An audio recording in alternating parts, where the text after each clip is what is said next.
can begin grading by first switching to our grading panel in our object browser. Then, you can grab your Move tool and select all your pattern pieces.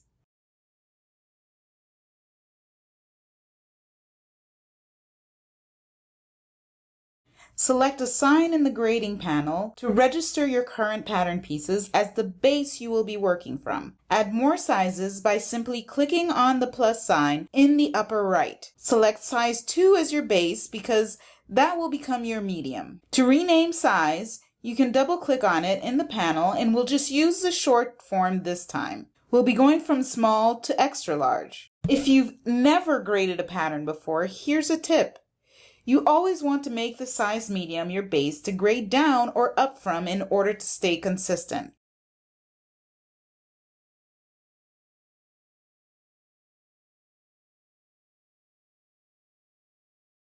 When you're done renaming, it's probably a good idea to change the colors designated for each size in your grading chart. You can do that by clicking once on the size and moving down to your property editor. Below your size name is the color chip. Double-click there and your color panel will pop up and you can choose a different color for each size. This will become helpful once you have all of your graded patterns on your workspace and need to quickly determine which one is which.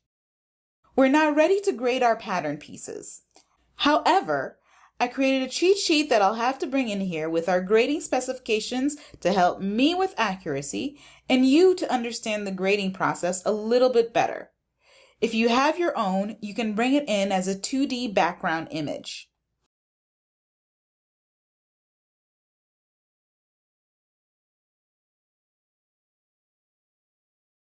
In your toolbox, you can select your grading tool. In other words, we're going up 1/4 inch at the neck and down 1/4 inch at the crotch seam to get an even grade. If you click and hold with your mouse, you will see the various grading options you have. For now, we'll stick with edit grading. We'll start by first selecting our center front point at the neckline. According to our grade rules chart here, we're looking at a 1/2 inch grade across the board and for center front length. That means distributing this added length across the y-axis. To make it a little bit easier, in the property editor, you can set the arrow key to your most common grade, which in this case is 1/4 inch. If you select the line you want to grade, you can tap the direction of the arrow key you'll want to move it, and you'll get that for all your sizes.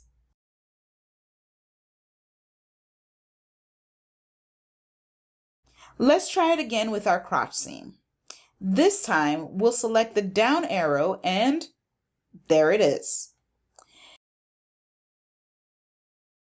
The beauty of this is that all of this information updates as we go and ultimately populates into your tech pack in the end.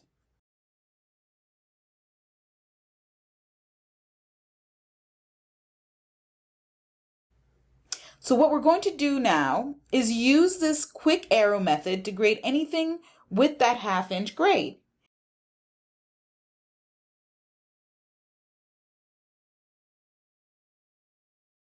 This includes our front length, which is our leg opening here,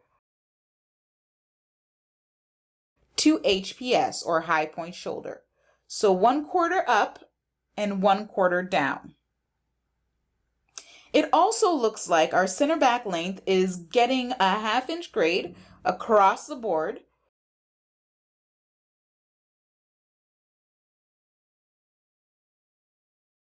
So we'll grab that as well.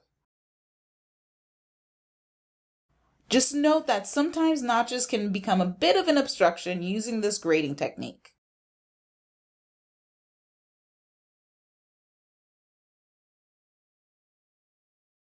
But you can select a point and move it in whatever direction you like. In this case, you might need to go left or right instead, but with time, you will be able to gauge what your graded pattern should look like.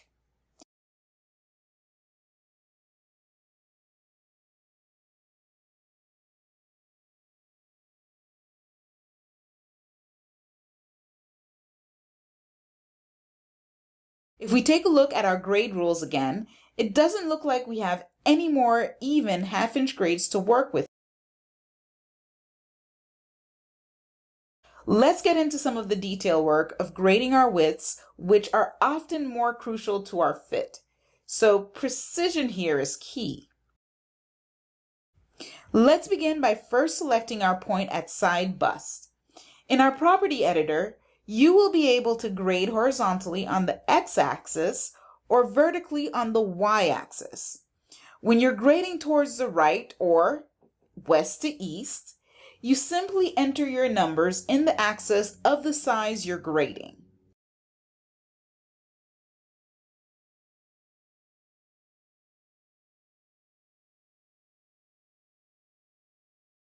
But if you want to grade towards the left, so east to west, you'll have to add a minus sign ahead of your number for it to go that way.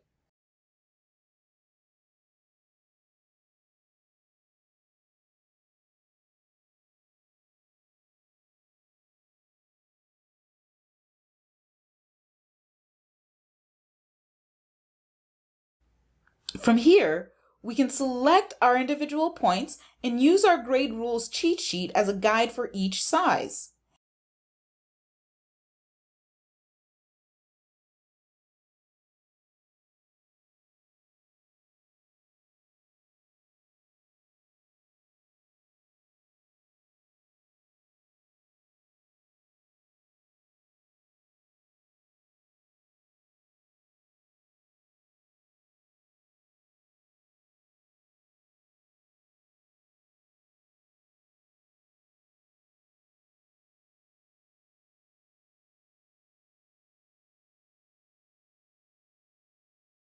On the y-axis, the idea is the same, only you'll enter a minus sign when you want to move a point down.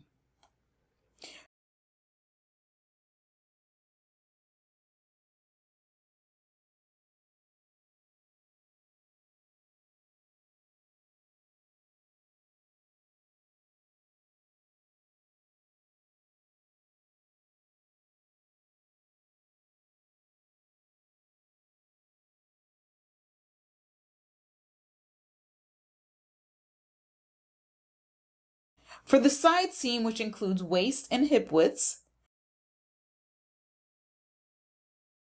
remember that the goal is to distribute the grading across the total of all our seams.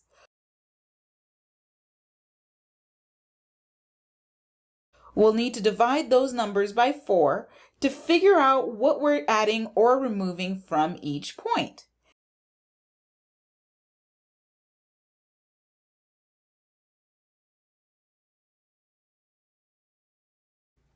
For example, to go down to a small at the waist, we'll go down 1/4 inch in our grading editor for that size, but go up 3/8 of an inch for the large and 7/8 of an inch for the extra large to get the correct circumference.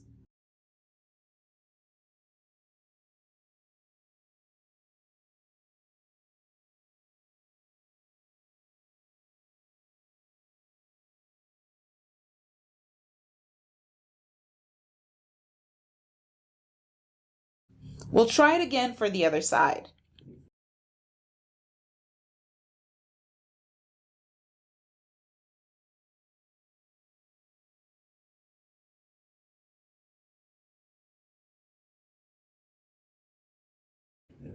Now earlier I went ahead and used my arrow method to get a complete grade for the back piece, but I do want those side seams to be even, so I'm going to select those points and get back into my editor here to adjust each one to the value we decided on for the front pieces.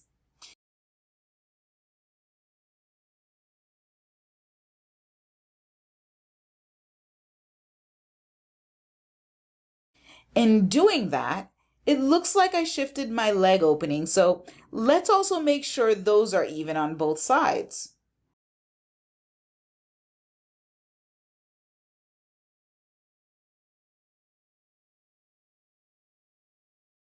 Something looks a little off with the back waist here, so let's work on getting that evened out.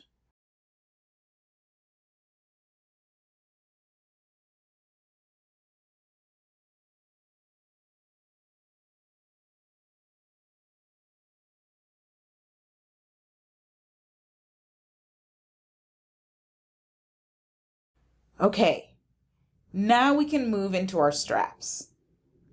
This one's easy. They don't need to get wider, only slightly longer.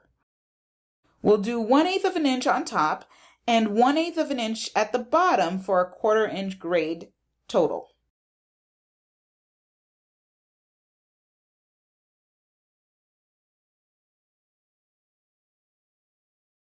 Perfect.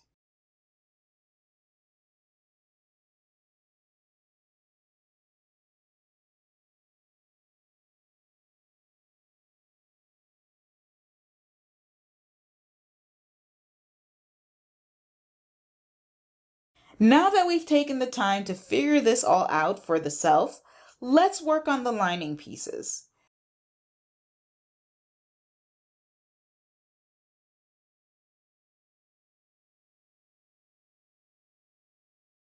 But because we divided our front length into multiple pieces, I'm going to distribute the 1/2 inch grade among the seams in order to stay consistent.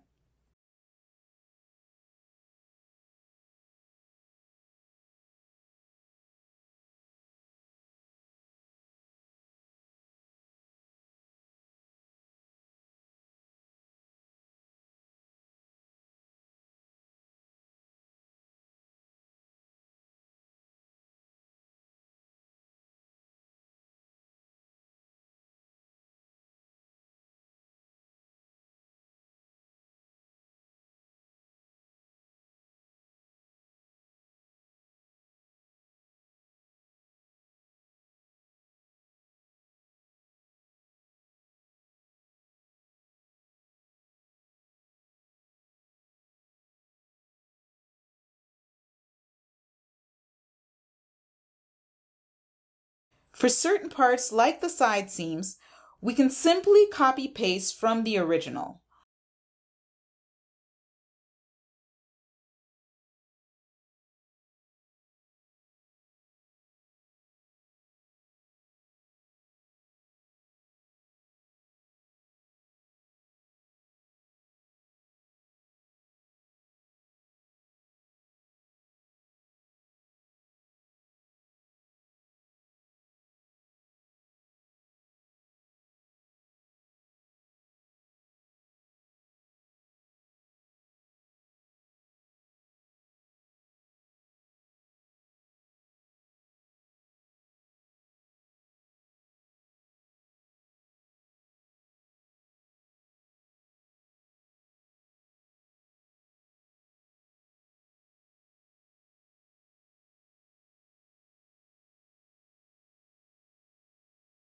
And lastly, don't forget to grade your cup.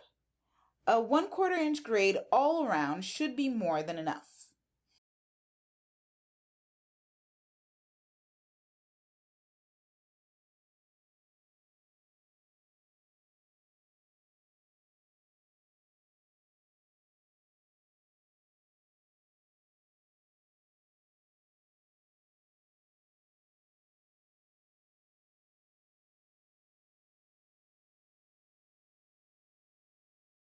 And that's all, folks. A graded pattern ready for production.